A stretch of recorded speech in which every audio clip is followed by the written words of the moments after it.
President Trump is on the verge of an unprecedented second impeachment, nearly one week after the deadly riot on Capitol Hill, and a little over a week before a new president is in. With me now is former Defense Secretary and Republican Senator from Nebraska, Chuck Hagel. Mr. Senator, thanks so much for taking the time this morning. Thank you, Jim. Now, presciently, just days, we should note, before the attack on the Capitol, you specifically warned that Trump's rhetoric would, in your words, lead to bloodshed and riots. I wonder, as you saw what played out last Wednesday, were you surprised by the numbers, by the degree, by the ferociousness of it? Jim, I was surprised by, as you say, the ferociousness of it, the numbers and the degree. I mean, I'm not that smart. All you need to do is, and what we should have done, the people in charge with responsibility of protecting the Capitol, is just read the news, listen to television and radio. You don't need classified information to know what was going to happen. And this president inciting it all. And so the depth of it, though, what was shocking, I think, for every American. And as we review it, Jim, and look back and review the tapes, it was very shocking. And what that says is this country's in some trouble. And I think it's deep and wide, and it's going to take some time to work through it. We'll get through it, but it's going to be painful and long.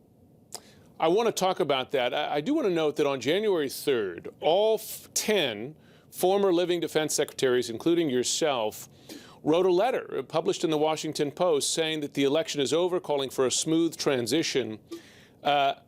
I'm just curious, that was a very unusual group of folks who served all parties, quite a variety of political viewpoints in there, but a very urgent message. And I wonder, was there something specific?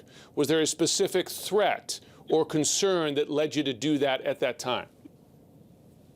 Jim, I can't answer for my other former Secretary of Defense colleagues, but for me, and I've spoken with some of them, but for me, it was an accumulation of the things that this president was saying, of what we were seeing, history of the last 6 months, what was going on in this country, of the current environment, the president continuing to call for protests, demonstrations. He had won the election. It was fraudulent.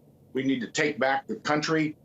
Many of his enablers were out there saying the same thing. So for me, it was an accumulation of all those things. And I think it was important for two reasons that we do that. One is to refortify and give the current military leaders, our uniformed military leaders, career service people, the support they need, just to remind them of their constitutional responsibilities. You take an oath of office to the Constitution, not to a president, not to a commander-in-chief, not to a party.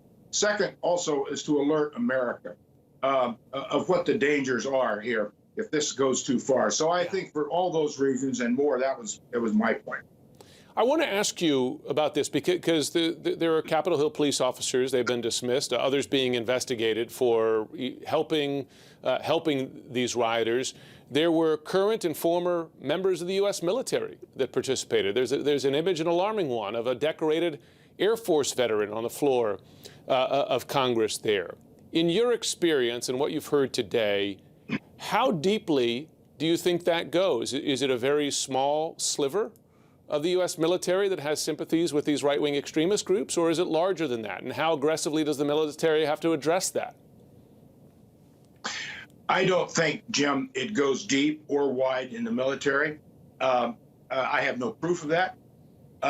But just my own sense in staying in touch with the military and staying in touch with our people all over the world, I know some of that is out there. But in a way, we've always had a certain element of that represented in the military, but it's always been contained. And we've always maintained good order and discipline. It's never really gotten out of control.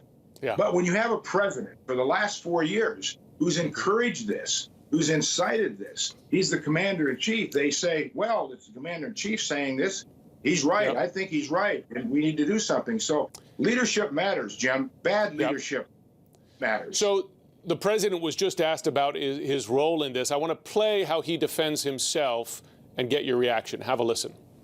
What is your role in what happened at the Capitol? What is your So if you read my speech, and many people have done it, and I've seen it both in the papers and in the media, on television, it's been analyzed, and people thought that what I said was totally appropriate.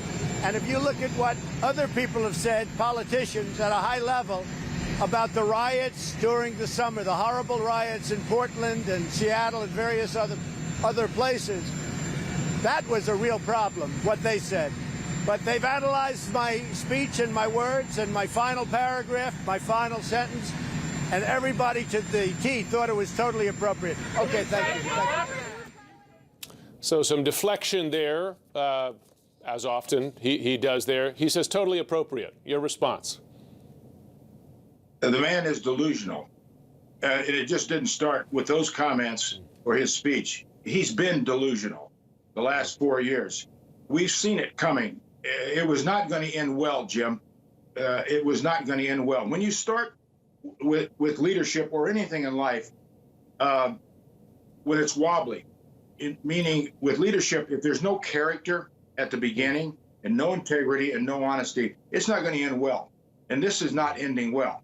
And we're not over yet. And he's going to be responsible for a lot of the after inauguration activities as well. Next question is what happens to the Republican Party and all the things that he started through this incitement. And it's going to be with us for a while. Character is destiny. Character is Chuck destiny. Hagel, thanks so much for your time. We appreciate it. Thanks, Jim.